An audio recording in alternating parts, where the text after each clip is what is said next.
Hello friends. यहां कौन है जिसने कभी ये सपना नहीं देखा कि कुछ भी ना करना पड़े और फिर भी सब कुछ मिल जाए? एक बढ़िया बॉडी, गर्लफ्रेंड्स, पैसा, सब कुछ। लेकिन ये सब एक कीमत के साथ आता है भाई। बॉडी चाहिए तो ट्रेन करना पड़ेगा, पैसा चाहिए तो काम करना पड़ेगा, और मजे चाहिए तो पैसा चाहिए ही। ये एक चक्र है जो घूमता ही रहता है। जब तक कि तुम एक साथ हर जगह ना हो सको, सब कुछ एक साथ ना कर सको, या फिर असल में तुम कहीं भी नहीं हो, बस बैठकर फायदे उठा रहे हो, खासकर इस समाज के सबसे महत्वपूर्ण हिस्से ड्यूनेंस से। लेकिन हमारे लड़के की जिंदगी हमेशा ऐसी नहीं थी। उसके पास कभी इतना समय ही नहीं था कि वह उन सब चीजों का ध्यान रख सके जो जरूरी थीं। अच्छी नौकरी के लिए पढ़ाई करो, फिर बिल भरने के लिए काम करो, खाना खाओ, स्वास्थ्य संभालो, जिंदगी का मजा लो। लेकिन सब कैसे करे?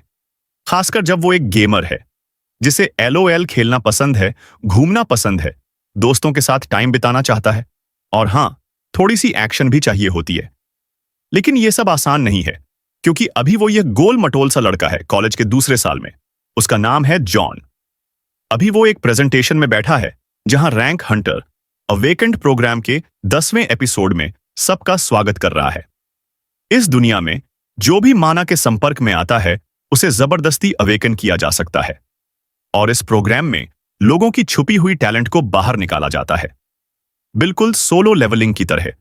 जितनी मजबूत टैलेंट उतनी आसान जिंदगी। वहां एक इंस्ट्रक्टर उसे पोर्टल में जाने के लिए कहता है ताकि उसे उस दुनिया में ले जाया जा सके जहां उसकी टैलेंट जागृत होगी। वो एक बड़े बंकर में पहुंचता है। वहां एक लड़की आग जैसी शक्ति जागृत कर रही है, और कई लोग उसे अपने गिल्ड में शामिल करने के लिए पीछे पड़े हैं। साफ दिखता है, टैलेंट वाले लोगों की वैल्यू तुरंत बन जाती है। फिर एक आदमी जॉन से पूछता है कि वह ठीक है या नहीं। जॉन कहता है, ज्यादा नहीं, बस टैलेंट बता दो। वह आदमी उसकी स्टैट्स चेक करता है और अंदर ही अंदर सोचता है कि यह बंदा काफी कमजोर है, लेकिन वह कहता है, असली बात टैलेंट की है। जॉन का टैलेंट क्लोनिंग। लेवल 1 समोनिंग एबिलिटी, अपनी एक हूबहू कॉपी बुला सकता है। लेवल बढ़ने पर कॉपीज बढ़ेंगी, लेकिन फिलहाल सिर्फ एक कॉपी और 24 घंटे का कूल डाउन। जॉन सोचता है कि क्या वह इसे डेली लाइफ में इस्तेमाल कर सकता है। उस आदमी को जब जॉन ये टैलेंट बताता है तो वह थोड़ा निराश सा चेहरा बनाता है और कहता है कि क्लोनिंग तो कई लोग करते हैं, लेकिन ज्यादातर क्लोन भूत जैसे होते हैं, असली दुनिया से इंटरैक्ट नहीं कर पाते। जॉन सोचता है कि उसकी टेक्निक भूत जैसी तो नहीं लगती। चेकअप के बाद उसे बताया जाता है कि आगे चलकर उसे और एबिलिटीज मिल सकती हैं।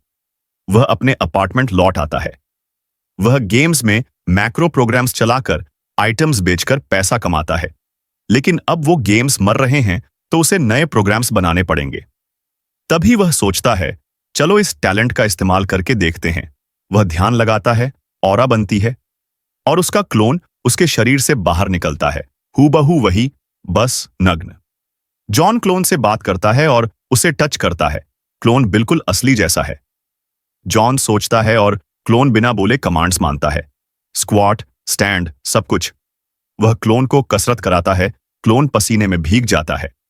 क्लोन की स्टैमिना उसी जैसी है।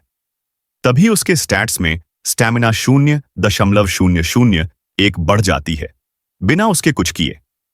कहानी हमें एक S रैंक हंटर जॉर्ज लूकस भी दिखाती है, जो ओडिन टावर को क्लियर करने वाला पहला इंसान है। उसकी सेक्रेटरी बताती है कि 80% आबादी अवेकन हो चुकी है और 5 साल में सब हो जाएंगे। वह कहता है, जब सब अवेकन होंगे कुछ बड़ा होगा। फिर हम अपने जॉन को देखते हैं, या कहें उसका क्लोन, रोज पार्क में भागते हुए। वह बूढ़े लोगों की नजर में एक पागल लड़का लगता है जो हर दिन सनसेट तक दौड़ता है। 1 महीने में जॉन 20 किलो वजन कम कर लेता है, जबकि खाने में भी ज्यादा ले रहा है। स्टैट्स धीरे धीरे बढ़ रहे हैं। Stamina +0.1, reflex +0.1, agility +0.1। जॉन को 3 बातें पता चलती हैं। क्लोन का दर्द और थकान उस पर असर नहीं करती। क्लोन एनर्जी खत्म होने पर गायब हो जाता है, और क्लोन का शरीर जॉन के बदलते शरीर के साथ बदलता है। साथ ही चाहे क्लोन कितना ही दूर हो, जॉन सिर्फ सोचकर कमांड दे सकता है, और आखिर में क्लोन के लिए दूसरा क्लोन बनाना नामुमकिन है, नहीं तो पूरी दुनिया ही बग हो जाएगी। वह जागृत स्टेटस वाली साइट पर जानकारी देखने लगता है। इंसान के लेवल 1 पर जो बेसिक स्टेटस होते हैं, वही उसकी जिंदगी के अधिकतम स्टेटस होते हैं, जब तक कि वह जागृत न हो जाए। ये बात समझ आती है। ज्यादातर लोगों के पास तो बस स्ट्रेंथ, स्पीड जैसे बेसिक स्टैट्स ही होते हैं, पर कुछ छुपे हुए स्टैट्स भी होते हैं, जैसे रीजनरेशन और मेंटालिटी, जो सिर्फ जागृत होने पर ही खुलते हैं। कोई नहीं जानता कि कैसे। लोग बस इतना जानते हैं कि चाहे तुम रोज पागलपंती से ट्रेनिंग करो, स्टैट्स बस 0.01 की रफ्तार से बढ़ते हैं। आसान नहीं, जब तक कि तुम वो हरामी ना हो जो क्लोन को 24 घंटे काम पर लगाए रखता है। हमारा लड़का, जो सबुबम का फैन है, सोच रहा है कि अब जिम ज्वाइन कर लेता हूं। गेम में जैसे किरदार होते हैं और दिमाग तुम होते हो, यहां भी अब दिमाग वो खुद होगा और शरीर क्लोन का। लेकिन दिक्कत यह है कि वो कंगाल है। उसके बैंक में सिर्फ 700 रुपये हैं। अकेले रहने वाले इंसान के लिए यह बुरी हालत है। ऊपर से अब उसे डबल खाना पड़ रहा है, क्योंकि क्लोन भी उसकी ही ऊर्जा खर्च करता है। उसके गेम वाले काम भी अब चल नहीं रहे। वह सोचता है, क्या मैं किसी को अपने लिए काम करा सकता हूं? पर ज्यादातर काम मुश्किल है, जब तक कि उसे एक शेडी बंदा नहीं मिल जाता। क्रेजी मंकी लॉजिस्टिक्स सेंटर, बस जाकर बक्से उठाओ, कोई सवाल नहीं, सीधा पैसा। हमारा लड़का बोला, परफेक्ट, मैं गुलाम मतलब कामगार बन जाऊंगा। वो कॉल करता है, जगह खाली है? बंदा कहता है, हाँ आज ही आओ। वो बड़बड़ाता है, आज ही? ठीक है, जा रहा हूं। जगह थोड़ी संदिग्ध है, पर काम तो काम है। वह अपने कजिन भाई के साथ पहुंचता है, जो असल में क्लोन है। वह क्लोन को समझाता है, कम बोलना, सीधे जवाब देना, नाम है जोंग डोंग, बस। क्लोन सर हिलाता है। तभी एक बूढ़ा आदमी आता है, जो उसका परिचित डायोचिल निकलता है। वो देखता है कि यह लड़का कितना वजन कम कर चुका है और हैरान रह जाता है। वह उसे ऑफिस ले जाता है डॉक्यूमेंट देने के लिए। हमारा असली लड़का डर रहा है, पर क्लोन की तो कोई भावनाएं ही नहीं, उसे फर्क ही नहीं पड़ता। असली जीवन का कठिन काम आसान नहीं है। 2 घंटे बॉक्स उठाए और हमारा लड़का खत्म, वहीं क्लोन थमे बिना काम पर लगा है। बाकी लोग देखकर हैरान, ये लड़का काम करता है। कुछ देर बाद क्लोन बस उसे घूर रहा है और हमारा लड़का आधी मौत जैसा पड़ा है। डायोचिल आता है और पेप्सी ट्विस्ट पकड़ा देता है। वह क्लोन गैलेंडो की तारीफ करता है और असली लड़के से कहता है, तू तो थक गया है, मुश्किल है ना? लड़का कहता है, भाई ये जिंदगी कैसे जी लेते हो? डायोचिल कहता है, ज्यादातर नए लोग तो भाग जाते हैं, तुम दोनों ने अच्छा किया। फिर वह पूछता है, कौन से कॉलेज में पढ़ते हो? लड़का जवाब देता है, नंगोगुक। डियोचिल बोलता है, वो तो बहुत मुश्किल कॉलेज है। हमारा लड़का चालाकी से बोलता है, मैंने ज्यादा पढ़ाई नहीं की थी, बस ऐसे ही हो गया। डियोचिल चकित, अच्छा तो सुनो, मेरे पास एक और जॉब है। हमारा लड़का, और जॉब? किस तरह का? डायोचिल, यहां गुलामी करने के बजाय मेरी बेटी को ट्यूशन पढ़ा दो, 200 रुपए प्रति घंटा। इस समय असली लड़का खुद जाएगा, क्लोन नहीं। वह थोड़ा एंटी सोशल है, पर पैसे चाहिए तो करना पड़ेगा। और पढ़ाने में थकावट भी नहीं, काम आसान और पैसा साफ। दिन खत्म होते होते दोनों शरीरों की ट्रेनिंग की वजह से उसके सारे स्टैट्स बढ़ रहे हैं। बस एक दिक्कत, क्लोन खाना बहुत खाता है। अगली सुबह हमारा लड़का टूट चुका है। उसने क्लोन को वापस घर बुलाया, जो पूरी रात काम कर रहा था। यह सच में अब गुलामी बन गई है। वह क्लोन को नहाने और कपड़े बदलने भेजता है, फिर कहता है, हाथ दो। वह एक मोटी सुई से हल्का सा चोट करता है, खून निकलता है, सब सामान्य। वह ऐसा इसलिए करता है क्योंकि हंटर साइट ने कहा था कि रिजेनरेशन स्टैट खोलने के लिए चोट लगाओ और उसे खुद ठीक होने दो, बार बार कभी न कभी खुल जाएगा। वह क्लोन को आदेश देता है, खाना खाओ, ट्रेनिंग करो, काम करो, बस, और ये फोन लो। अब वह जिम की ओर जाता है। रास्ते में एक मसलदार बदमाश उसे पकड़ लेता है। यो जियोंग दो। वह उसे पहचान नहीं पाता क्योंकि उसने अब वजन काफी कम कर लिया है। बदमाश कहता है, मैं अब सुबुबुम बनने आया हूं। हमारा लड़का कहता है, तू सबुम बनेगा, मैं तो रामोन बनूंगा। दोनों एक ऐसे जिम जाते हैं जहां सुना था कि एक हॉट ट्रेनर है, पर अंदर तो सिर्फ मुर्गे खाकर डील्डे बने हुए जिम भाई ही हैं। ट्रेनर आता है और हमारा लड़का उससे सभी एक्सरसाइज सही तरह से सीखता है ताकि बाद में क्लोन सही फॉर्म से कर सके। पहला सेशन उसे खुद करना पड़ेगा। वहीं उसका दोस्त भारी वजन उठाकर शेख ही बघार रहा है। देख, ये मेरी पहली बार है। लगता है उसके पास दो क्षमताएं जागी हुई हैं। एक स्ट्रेंथ तो जरूर। तभी उसके फोन पर कॉल आता है। डायोचिल बुला रहा है ट्यूशन देने। जब वह वहां पहुंचता है, अंदर बहस हो रही है। बेटी पढ़ना नहीं चाहती। तभी दरवाजा धड़ाम से खुलता है और हमारे लड़के के चेहरे पर लगता है। वह जमीन पर गिर जाता है। दूर से एक लड़की शर्माते हुए बैठी है। वह कहता है, क्या आप मिस हायान हैं? वह कहती है, हाँ। उसकी मां कहती है, यह पहले पढ़ना नहीं चाहती थी, लेकिन जैसे ही तुम अंदर आए तुरंत पढ़ने को तैयार हो गई। वह शर्मा रही है, गुस्से वाली बात छुपाना चाहती है। हमारा लड़का सीधे बोलता है, अच्छा मार्क्स दिखाओ। वह कहता है, पहले मैं ये देखना चाहता हूं कि मुझे किस तरह की बर्बादी ठीक करनी पड़ेगी। लड़की के टेस्ट में सिर्फ 5 और 6 आए हैं। मतलब उसने पूरी तरह फेल नहीं किया, लेकिन दिमाग भी बहुत तेज नहीं चल रहा। पेरेंट्स पीछे खड़े आह भर रहे हैं, जैसे उन्हें भी भरोसा नहीं। बाप तो सीधे कमरे से भाग गया, उसे संभालने की हिम्मत ही नहीं। लड़की शर्म से सिर नीचे किए बैठी है। हमारा लड़का सोच रहा है, चलो ठीक है, मुझे पैसे मिल रहे हैं, पढ़ाना मेरा काम है, बस वही करूंगा। वो कहता है, ठीक है, वैसे मेरा अपना एप्टीट्यूड टेस्ट भी अच्छा नहीं था। इतना सुनते ही लड़की थोड़ी खुश हो जाती है, जैसे उसे कोई अपना मिल गया हो। अब असली पढ़ाई शुरू होती है। क्लास के बाद वह बाहर निकलता है और सोचता है, भाई यह लंबी लड़ाई होगी। लेकिन उसे एक बात समझ आती है, लड़की ने थोड़ा बहुत पढ़ा हुआ है। आमतौर पर एनिमे में ट्यूटर बुलाने वाली लड़कियां पढ़ाई करना चाहती ही नहीं, लेकिन यह वाली थोड़ा कोशिश कर रही है। घर वापस पहुंचकर वह मानता है कि उसका दूसरा क्लोन अभी भी काम कर रहा होगा। असली दिक्कत क्लोन से बातचीत करने की है। वह दिमाग से कमांड्स तो भेज सकता है, लेकिन क्लोन वहां क्या कर रहा है, क्या हाल है, यह पता नहीं चल सकता। बात करने के लिए फोन चाहिए और हर क्लोन के लिए अलग फोन लेना झंझट है। इसलिए वह हंटर की साइट पर जाता है स्किल्स देखने। लेकिन भाई, स्किल्स की कीमत ऐसे है जैसे कोई अंग बेचना पड़े।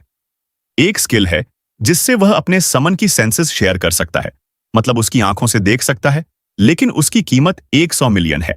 दूसरी टेलीपैथी वाली स्किल, जिससे वह दूर बैठे सीधे क्लोन से बात कर सकता है, उसकी कीमत 400 मिलियन।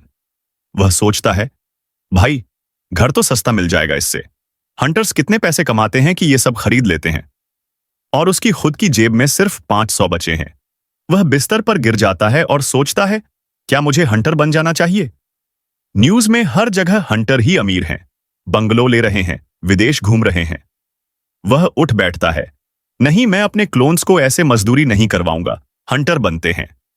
और तभी उसका वाइटैलिटी स्टैट अनलॉक हो जाता है। फिर बैकग्राउंड आता है, पोर्टल्स खुले, मॉन्स्टर्स आए, दुनिया खत्म होने वाली थी। फिर हंटर्स आए और लड़ाई जीत ली। अब दुनिया शांत है, लेकिन वह जानता है कि यह शांति ज्यादा दिन नहीं रहेगी।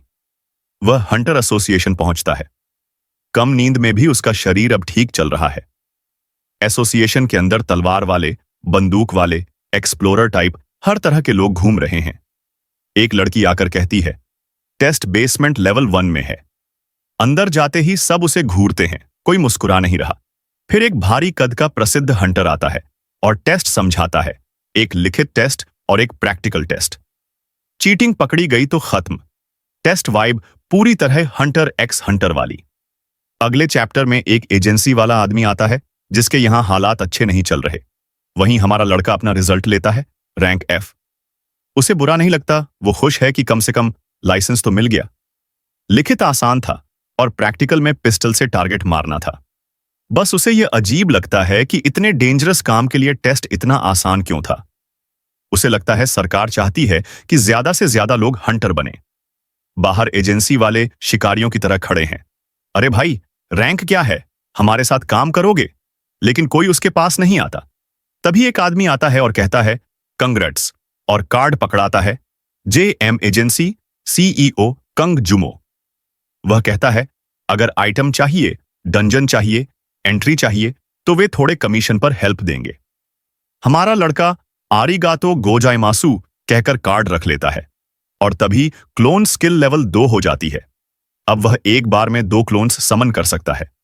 वह खुशी से पागल हंसते हुए दोनों क्लोन्स निकाल देता है। उसी समय वह कार्ड को देखता है और सोचता है, अब हंटर बनने का समय आ गया। उधर एजेंसी की कार में शेडी सीन चल रहा है। इन्वेंट्री लिस्ट में जो सामान 5 मिलियन का है उसे 2400 में बेचने की लिस्ट बनी हुई है। हमारा लड़का कहता है, भाई ये नंबर्स गलत हैं। दूसरा आदमी बोलता है, तू चुप रह और काम सीख। तभी फोन बजता है। वही एजेंट बोल रहा है, हेलो, कौन? वह मिलने बुलाता है। हमारा लड़का पूछता है कि बिगिनर के लिए कौन सा सुरक्षित हंटिंग जोन अच्छा होगा। एजेंट सोचता है उसका क्लोन स्किल बस नकली शैडो वाला है और बेकार है, लेकिन बाहर से मुस्कुराते हुए कहता है, वाह, बहुत बढ़िया स्किल है आपका। फिर वह स्लाइम हंटिंग ग्राउंड रिकमेंड करता है। स्लाइम्स अग्रेसिव नहीं हैं, बस गैस छोड़ते हैं। थोड़ा पॉइजन शक हो सकता है, इसलिए प्रोटेक्टिव सूट जरूरी होगा। दूसरा ऑप्शन हॉर्न्ड रैबिट्स का है। वहां सिक्योरिटी बैरियर है, बहुत सेफ जोन है। कुछ और आसान जगहें भी हैं, लेकिन वो सिर्फ इन्हीं 2 की गारंटी देता है। हमारा लड़का कॉन्ट्रैक्ट पढ़कर कहता है, परफेक्ट। एजेंट कहता है, ठीक है, अब बताओ किस जगह जाना है। फिर अचानक साइड से एक बंदा आ जाता है। यार, मुझे तो सच में समझ नहीं आ रहा कि आखिर इस पूरे सीन में कौन कौन है। लगता है वो पीले कपड़ों वाला वही है जिसने अभी बोला था कि हम दोनों हंटिंग करना चाहते हैं, या फिर हो सकता है वो इनमें से कोई भी ना हो। अब तो मैं भी पूरी तरह कंफ्यूज्ड हूं, ठीक उसी बंदे की तरह जो बस खामोशी से खड़ा है और देख रहा है। उसे याद आता है कि उसने कभी एक निंजा समुराई टाइप आदमी को देखा था जिसके पास क्लोन थे, लेकिन वो क्लोन बस ऑरा वाले थे, कोई फिजिकल एक्शन नहीं करते थे। मॉन्स्टर्स उन्हें भेद भी देते थे तो भी कुछ नहीं होता था। वो क्लोन्स लड़ाई के लिए नहीं थे, बस मॉन्स्टर्स का ध्यान भटकाने के काम आते थे। लेकिन जो उसके सामने अभी है वो बिल्कुल अलग लेवल का है। ये क्लोन तो कॉन्ट्रैक्ट चेक कर रहा है, उससे बात कर रहा है, यहां तक कि उसके साथ कॉफी पी रहा है। उसने ऐसा क्लोन पहले कभी नहीं देखा था। वो पूछ भी लेता है, रुको, क्या तुम दोनों जुड़वा हो? हमारा लड़का हंसने लगता है, ऐसा समझ सकते हो, लेकिन ये मेरा क्लोन है। तुम्हें लग सकता है कि ये कोई दूसरी पर्सन है, लेकिन ये मेरा ही है। हमारा एक और क्लोन जिम में है। सामने वाला शॉक्ड, रुको, तुम्हारे क्लोन्स जिम में ट्रेनिंग कर रहे हैं? वो बोलता है, हाँ, मेरा क्लोन मजबूत होता है तो मैं भी मजबूत हो जाता हूं। मैं अपने स्टैट्स भी बढ़ा सकता हूं। वो आदमी सोच में पड़ जाता है, ये तो रैंक F हंटर की स्किल नहीं है, ये तो असली टैलेंट है। हमारा लड़का समय बर्बाद नहीं करता और पूछ लेता है, अगर मैं एक साथ कई जगह हंट करूं तो कोई इश्यू है? थोड़ा शर्माते हुए पूछता है। वो आदमी कहता है कि वो एसोसिएशन से बात करेगा ताकि स्पेशल एडजस्टमेंट मिल सके, लेकिन इसके लिए उसे उसका ब्रेसलेट स्कैन करना होगा और उसकी एबिलिटी को शो करना होगा। दोनों अग्री करते हैं कि 2 दिन बाद हंटर सेंटर में मिलेंगे। 2 दिन बाद दोनों जाते हैं एसोसिएशन में। रिसेप्शनिस्ट पूछती है, तो आप हंटिंग ग्राउंड्स के ड्यूअल एक्सेस की रिक्वेस्ट कर रहे हैं? हमारा प्रोटैगनिस्ट कहता है, हाँ, लेकिन मेरे पास सिर्फ एक ही ID ब्रेसलेट है। रिकॉर्ड्स चेक करने के बाद वो आदमी उसे टेस्ट बुक्स का ढेर दे देता है और बताता है कि ये केस काफी खास है। उसे कुछ टेस्ट्स देने पड़ेंगे और अपनी स्किल्स दिखानी होंगी, तभी परमिशन मिलेगी।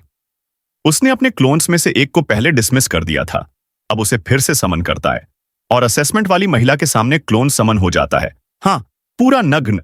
शायद पहले सोचना चाहिए था, लेकिन खैर, इसी के साथ उसे मल्टीपल डेंसेंस में एक साथ एक्सेस की परमिशन मिल जाती है। वो आदमी उसकी एबिलिटी की तारीफ करता ही जा रहा है, बिना ये समझे कि वो क्लोन से बात कर रहा है। हमारा प्रोटैगनिस्ट थोड़ा ऑकवर्ड महसूस करता है और बोल देता है, मैं चलता हूं। वो पूछता है, तो हंटिंग के लिए रेडी हो? वो कहता है, हाँ, आज ही जाऊंगा। फिर वो पूछता है, तुम्हारा क्लोन हमेशा मास्क क्यों पहनता है? वो बोलता है, क्योंकि बहुत सारे लोग उसे नोटिस कर रहे हैं।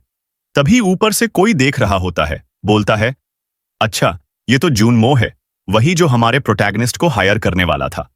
और बस शेडी बिजनेस की एंट्री। वो आदमी ऊपर से कूद कर नीचे लैंड करता है, सामने वाले को ग्रीट करता है और माहौल थोड़ा टेंस हो जाता है। हमारा लड़का उसे पहचान लेता है। ये हायोंग गिल्ड का मास्टर है, नाम शिनहाओंग। वो तुरंत पूछता है, ये लड़का कौन है? जुनमो कहता है, ये नया हंटर है। वो हमारे लड़के को देखता है और हंसते हुए कहता है, ओह, रैंक एफ। फिर वो जूनमो को चिढ़ाता है कि वो पहले रैंक सी और डी हंटर्स सुपरवाइज करता था और अब एक एफ रैंक लड़के के साथ फंसा है। वो जोर जोर से हंसता है जैसे कोई सर्कस देख रहा हो। लेकिन हमारा प्रोटैगनिस्ट किसी चीज की परवाह नहीं करता, बस शांत खड़ा रहता है। वो पूछता है, क्या हुआ, कुछ कहना है? हमारा लड़का बहुत सलीके से बोलता है, नहीं, आपको मिलकर सम्मान मिला, देश के टॉप गिल्ड मास्टर। वो सिर हिलाता है, अच्छा है, समझदार हो तुम। लेकिन हमारा लड़का वहीं चुभन मार देता है, आप डंजन मोनोपोली में नंबर 1 हैं, हंटिंग ग्राउंड्स को सबसे ज्यादा रिस्ट्रिक्ट करने वाले और पे आउट को सबसे ज्यादा होल्ड बैक करने वाले। यकीन नहीं होता कि आप हमारे सामने खड़े हैं। वो गुस्से में बोलता है, हिम्मत है तुम्हारे अंदर, छोटे। वो कहता है, अगर इतने ही अच्छे हो तो अपना स्किल दिखाओ। तभी एक आदमी भागते हुए आता है, सर जल्दी आइए। और शिनहांग को जाना पड़ता है। जाते जाते पूछता है, तेरा नाम क्या है? हमारा लड़का बोलता है, खुद पता कर लेना, क्लाउन। और वहां से चला जाता है। जुनमो उसे धन्यवाद बोलता है। लग रहा है हाईओंग गिल्ड और जेएम एजेंसी में पुराना झगड़ा है। ऑनलाइन भी लोग जीएम को बेकार बोल रहे हैं। वो पूछता है, तुमने हमें ज्वाइन क्यों किया? हमारा लड़का बोलता है, आपका पे आउट रेट अच्छा है, 8-2। वो हंस पड़ता है जैसे कि सब जानते हैं अंदर क्या चल रहा है। उधर जिम में क्लोन इतना पागलों की तरह ट्रेनिंग कर रहा है कि हाथ से खून निकल रहा है। ट्रेनर डर गया है, लड़की भी कह रही है कि यह खतरनाक है, लेकिन क्लोन बस ट्रेनिंग करता जा रहा है। उसे प्रतियोगी से मैसेज आता है, शॉवर लो और 4 बजे जिम के बाहर वेट करो। ट्रेनिंग खत्म होने पर जिम वाले राहत की सांस लेते हैं, जैसे कोई तूफान चला गया। उधर हमारा मेन लड़का स्लाइम फील्ड में लगातार मार रहा है, पीट रहा है, अब्सॉर्ब कर रहा है, बस ग्राइंड ही ग्राइंड। बाहर आता है तो आदमी पूछता है, कैसा रहा? वो कहता है, ठीक था, बस सांस लेना मुश्किल था। वो बताता है कि इसी वजह से बहुत कम हंटर्स वहां जाते हैं। ग्लव्स देखो कैसे पिघल रहे हैं। अगर अच्छे गियर हों तो 6 घंटे टिक सकता है, लेकिन हमारा लड़का बोलता है, मुझसे 2 घंटे भी नहीं होते। अब नंबर 2 की बारी। मास्क, बूट्स, ग्लव्स पहनकर चल देता है। वो पूछता है, अब हॉर्नेड रैबिट फील्ड? वो कहता है, ठीक है, नंबर 1 भेजता हूं। पर जिम में नंबर 1 तो अभी भी वेट कर रहा है, जैसे कोई मां बच्चों को इकट्ठा कर रही हो। डंगोनन जाते वक्त हमारा लड़का पूछता है, तुमने और वेपन नहीं खरीदे? वो कहता है, वो डंजन के बाहर ही मिल जाते हैं, बाद में खुद खरीद लेगा। और जैसे ही वो लोग वहां पहुंचते हैं, हमारा प्रोटोगोनिस्ट दंग रह जाता है। यह जगह बहुत बड़ी है, स्लाइम फील्ड से भी बहुत ज्यादा। वह आदमी समझाता है कि यही वह जगह है जहां मशहूर मॉन्स्टर इन्वेजन हुआ था। आमतौर पर पोर्टल्स असली दुनिया से डिस्कनेक्टेड होते हैं, आप सिर्फ उनके अंदर ही हंट कर सकते हो। लेकिन कभी कभी रेयर केसेस में मॉन्स्टर्स बाहर फटकर असली दुनिया को बैटलफील्ड बना देते हैं। यह यहां 5 साल पहले हुआ था, लेकिन उस समय ज्यादातर स्ट्रॉन्ग क्रीचर्स को खत्म कर दिया गया था। अब यहां सिर्फ कमजोर जीव बचे हैं, इसलिए यह हॉर्न्ड रैबिट हंटिंग ग्राउंड बन गया। प्रोटैगनिस्ट एक शॉप में जाता है जो बिल्कुल टिपिकल अमेरिकन स्टोर जैसी दिखती है। 8 पिस्टल्स, एमोनाइट विजन। दुकानदार कहता है, यह लो बच्चा, टोटल 7 लाख। वो बोलता है, यह थोड़ा ज्यादा नहीं है? जूडो कहता है, कोई बात नहीं, अगर तुम हॉर्न्ड रैबिट्स को हंट कर पाए तो खर्च निकल आएगा। फिर वे हंटिंग फील्ड पहुंचते हैं, जो लिटरली एक शूटिंग रेंज जैसी है। सब लोग बैठे हैं, अपने छोटे स्नाइपर राइफल्स लेके एम कर रहे हैं और गोलियां चला रहे हैं। लेकिन वहां ज्यादा देर रुकना मुश्किल है, क्योंकि गन फायर इतनी लाउड है कि कान फट जाएंगे। प्रोटैगनिस्ट कहता है, चिंता मत करो, टेस्ट में मैंने बस 3 शॉट्स मिस किए थे। आदमी कहता है, भाई सामने टारगेट रख के भी 3 मिस, अब यहां क्या करेगा सोचो। फिर भी वो कॉन्फिडेंट है, सॉरी हॉर्न्ड रैबिट्स, लेकिन मेरे पास ईगल आइज हैं। उसने एक बड़ा खरगोश देखा, एम किया, गोली चलाई, हेडशॉट। क्या यह लगेगा? कुछ समय बाद वह थक चुका है, एक भी गोली नहीं लगी। रैबिट्स के रिफ्लेक्सेस सुपर ह्यूमन जैसे हैं। वह जैसे ही गोली चलाता है, वे तुरंत डॉज कर देते हैं। यह पागलपन है। वह पीछे रह गया है, एजेंट भी चली गई है। थका हुआ वह क्लोन नंबर 1 से कहता है, तुम यहीं रहना, जब भी सही अवसर मिले मुझे एक नंबर मैसेज भेज देना, और अगर गोलियां खत्म हो जाएं तो भी बताना, मैं अभी घर जा रहा हूं। वह कंबल में लेटा है और फोन पर लगातार नोटिफिकेशंस आ रही हैं। माना बढ़ा, स्टैट्स बढ़ रहे हैं। लेकिन अब उसे पता है कि हॉर्न्ड रैबिट्स को हंट करना कितना मुश्किल है। उसे अभी बहुत लंबा रास्ता तय करना है। वह सोचते हुए सो जाता है। आशा है नंबर 1, कम से कम एक हॉर्न्ड रैबिट तो पकड़ लेगा। लेकिन सुबह 4 बजे फोन कैसा है? 1111 146 अनपढ़ संदेश। अगले सुबह जीन मो को मैसेज आता है कि जेएम एजेंसी वही है जिसमें हमारा प्रोटैगनिस्ट है। वह कहता है, हाँ वही। सामने वाला कहता है, स्लाइम फील्ड में जाकर उस हंटर को रोक लो। वह पूछता है, क्या? सामने वाला बोलता है, यह पागल 24 घंटे से लगातार हंट कर रहा है, इसका दिमाग चला गया है। जीन मो घबरा कर निकलता है। उधर हमारा प्रोटैगनिस्ट उठता है। वाह क्या नींद थी। फिर फोन देखता है। नंबर 1 की एमओ खत्म। रुको, इतने सारे मैसेज क्यों? शॉक। स्लाइम जोन में देखो, उसने जितने स्लाइम बैरल्स भरे हैं उतने कोई एक दिन में नहीं भर सकता। क्लोन बार बार बाहर आकर भरता है, फिर दोबारा जाता है। जीन मो कॉल करता है, तू कमीने, तेरे क्लोन ने सारे कंटेनर्स भर दिए, अब लोगों को बुलाना पड़ रहा है कलेक्ट करने के लिए, उसे रोक। प्रोटैगनिस्ट बोलता है, अच्छा कलेक्टर्स को हॉर्न रैबिट फील्ड में भी भेज दो, वहां शायद लाशों का ढेर रास्ता रोक रहा है। आसपास के एनपीसी शॉक्ड, भाई ये तो इनसेन है, चलो एक रैबिट चुरा लें, किसी को पता नहीं चलेगा। क्या सच में उसी ने सब अकेले हंट किया? क्लोन टोटल चैट की तरह खड़ा है। रिक्रूटमेंट वाले गिल्ड एजेंट्स आ गए। हंटर सर, हमारे बायोनिक गिल्ड ज्वाइन कर लो, बिजनेस कार्ड्स दे रहे हैं। क्लोन कुछ बोलता नहीं, बस पत्थर की तरह खड़ा है। वे सोचते हैं, टैलेंटेड लोग थोड़े अजीब होते हैं। प्रोटैगनिस्ट आता है और एमो की बकेट देता है। हंट जारी रखो छोटे। क्लोन नंबर 1 खुश होकर M4 रिलोड करता है और फिर फायरिंग शुरू। सब देखते हैं ये पागल कैसे हंट करता है। इस बीच प्रोटैगनिस्ट सोचता है, उसने क्लोन्स की पावर को कम समझा था। अजीब बात यह है कि क्लोन्स को उसकी सिर्फ 50% स्टैट्स मिलती हैं, फिर भी ये इतना एफिशिएंट कैसे? शायद क्योंकि ये रोबोट की तरह बिना थके काम करते हैं। तभी कोई चिल्लाता है, प्रोफेसर वो देखो। पूछता है, क्या सोच रहे थे? वह शर्म से कहता है, बस तुम्हारी पढ़ाई के बारे में। वह कहती है, झूठ मत बोलो। वह कहता है, कुछ खास नहीं, बस हंटिंग की और उम्मीद से अच्छा किया। वह शॉक्ड, तुम हंटर हो? वह माफी मांगता है कि पहले नहीं बताया। वह कहती है, तो तुम फिर आज की गॉसिप जानते होगे। वह पूछता है, कौन सी? वह कहती है, इजोंगसेन के ईगल आइस। वह फोन दिखाती है, यह वाला आदमी जिसने 200 रैबिट्स कैमरा पर हंट किए और रिकॉर्ड बनाने वाला है। ये किसी से बात नहीं करता तो लोग इसे कूल और मिस्टीरियस समझते हैं। हमारा लड़का शॉक, ये क्या हो रहा है? फिर वह बताती है, उसका सपना भी हंटर बनने का है। प्रोटैगनिस्ट पूछता है, तुम अवेकेंड हो? वह कहती है, हाँ लाइसेंस भी है, बस फील्ड जाने से डरती हूं। वह कहता है, मैं ले चलूंगा, कोई प्रॉब्लम नहीं। वह खुश, पिंकी प्रॉमिस। वह ब्लश करती है और बाद में बिस्तर पर कूदकर सोचती है, मैंने उसके साथ प्रॉमिस किया। दूसरी तरफ हमारा लड़का बेस पहुंचकर रैबिट्स की कलेक्शन चेक करता है। लोग पूछते हैं, तू कहां था पागल? वह कहता है, एक्स्ट्रा पैसा कमाने ट्यूटरिंग कर रहा था। एक बंदा कहता है, भाई कुछ समझा तो सही। सच में हमने कई कलेक्शन टीम्स बुला ली हैं, फिर भी ये काफी नहीं है। ये लड़का जितनी जल्दी मार रहा है उससे फास्ट हम गैदर भी नहीं कर पा रहे। पहली बार इतना हुआ है कि उन्हें मे कलेक्शन टीम्स तक बुलानी पड़ी हैं।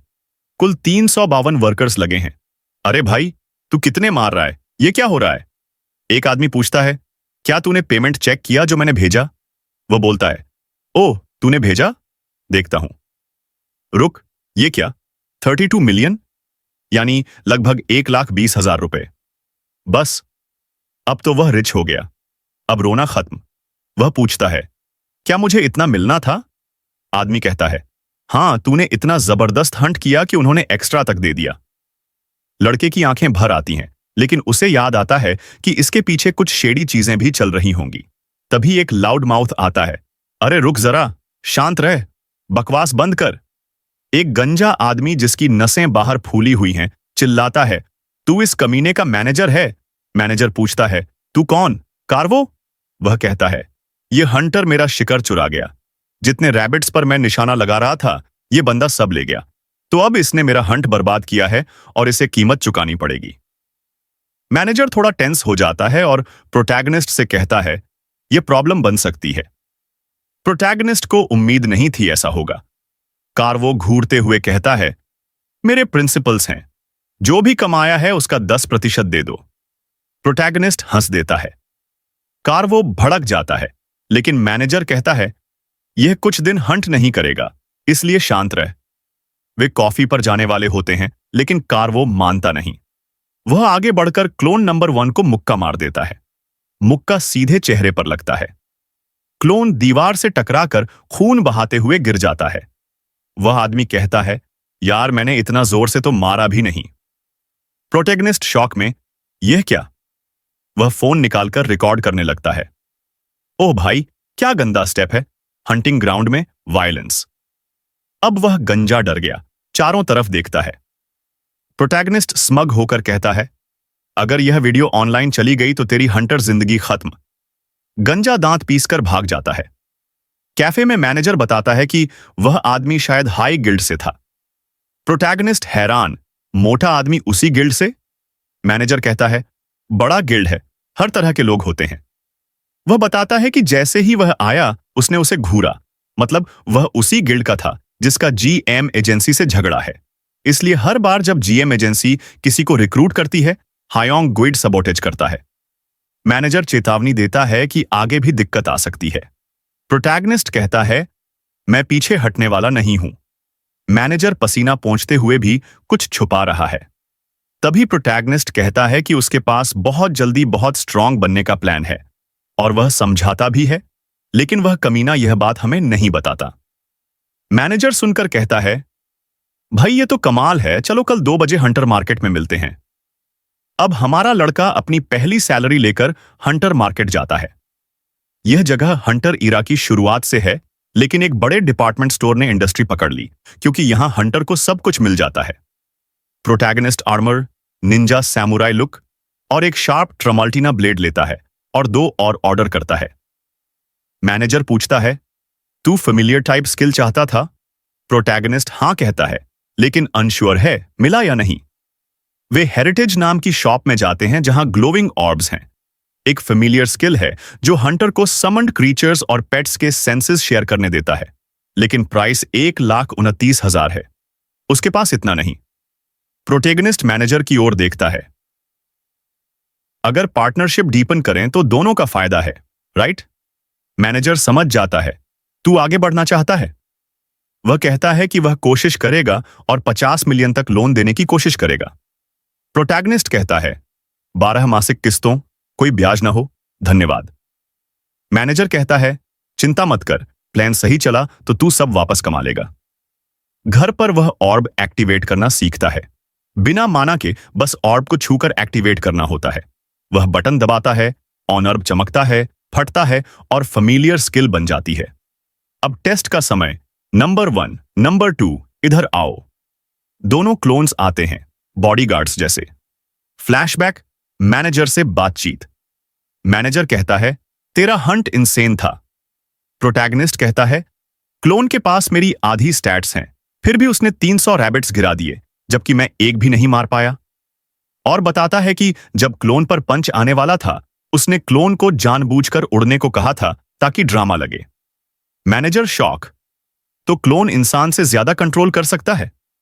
प्रोटैगनिस्ट थम्स अप, एग्जैक्टली, और कहता है, हम इसको फायदा उठाकर ट्रेन करेंगे। 2 जगह, एक क्लोज कॉम्बैट वाला बफ आदमी और दूसरा शूटिंग रेंज। अब क्लोन्स पूरी मेहनत में। बफ गाय कहता है, अरे तू अभी से मेरे साथ स्पार करना चाहता है? और गन वाला आदमी कहता है, तू अभी से पिस्टल इस्तेमाल करना चाहता है? बाकी सब सोचते हैं, ये बंदा क्या है? लेकिन ठीक है, वो खुद कह रहा है। वो सिर्फ ट्रेनिंग नहीं करना चाहता, वो कठिन तरीके से ट्रेनिंग करना चाहता है। क्लोन 1 के पास स्टाफ है, क्लोन 2 के पास गन है। चलो ट्रेनिंग शुरू करते हैं। बूढ़ा इंस्ट्रक्टर आगे दौड़ता है और पिस्टल वाला ऊपर टारगेट डिस्क फेंकता है निशाना साधने के लिए। एक के हाथ में गोली लगती है और उसका हथियार गिर जाता है, जबकि ऊपर का टारगेट पूरी तरह टूट जाता है। सब लोग दंग रह जाते हैं, लेकिन क्लोन्स बिल्कुल शांत रहते हैं। इसलिए प्रतियोगी कहता है कि उसे फेमिलियर स्किल चाहिए थी। लोग पूछते हैं, ये फेमिलियर स्किल क्यों चाहिए? इन क्लोन्स के साथ शेयर्ड विजन का क्या फायदा? प्रोटैगनिस्ट कहता है कि ये सिर्फ विजन नहीं है, ये बाकी सेंसेस भी हैं, स्मेल, टच, हर सेंसेशन। वो कहता है, सोचो, अगर मैं फेमिलियर एक्टिवेट कर दूं जबकि क्लोन्स लड़ रहे हों या शूटिंग कर रहे हों, तो मैं उनके हर अनुभव को अपने शरीर में महसूस कर पाऊंगा। लड़ाई की दूरी, मूवमेंट कैसे पढ़ी जाती है, डॉज कैसे किया जाता है, बैलेंस, एंगल, मसल्स कैसे फ्लो करते हैं, सांस कैसी चलती है, हर डिटेल। और शूटर के लिए एम, रिकॉइल कंट्रोल, ट्रैकिंग, सब। जैसे जैसे क्लोन्स ट्रेन करेंगे, वो उतना ही तेजी से लेवल अप करेगा और क्लोन्स भी जल्दी इवॉल्व होंगे। वो अपने हाथ को महसूस करता है, स्टाफ की हवा, गन पाउडर की गंध, रिकॉइल का झटका, यहां तक कि क्लोन की थकान भी। और सबसे महत्वपूर्ण बात, क्योंकि क्लोन उसके जैसा ही शरीर है, अब उसे लगता है कि वो आसानी से वही मूवमेंट्स दोहरा सकता है। तभी पॉपअप आता है, स्ट्रेंथ बढ़ी, रिएक्शन स्पीड बढ़ा। प्रोटैगनिस्ट कहता है, आज कॉम्बैट और शूटिंग ट्रेनिंग दोनों करेंगे। वो क्लोन नंबर 1 से कनेक्ट करता है और फैमिलियर एक्टिवेट करता है। अब वो क्लोन की आंखों से देख रहा है, सामने हेड इंस्ट्रक्टर। लोग कहते हैं, ये तो नया है और सीधे टॉप इंस्ट्रक्टर से लड़ रहा है। इंस्ट्रक्टर 2 तेज वार करता है, क्लोन तुरंत डोड करता है।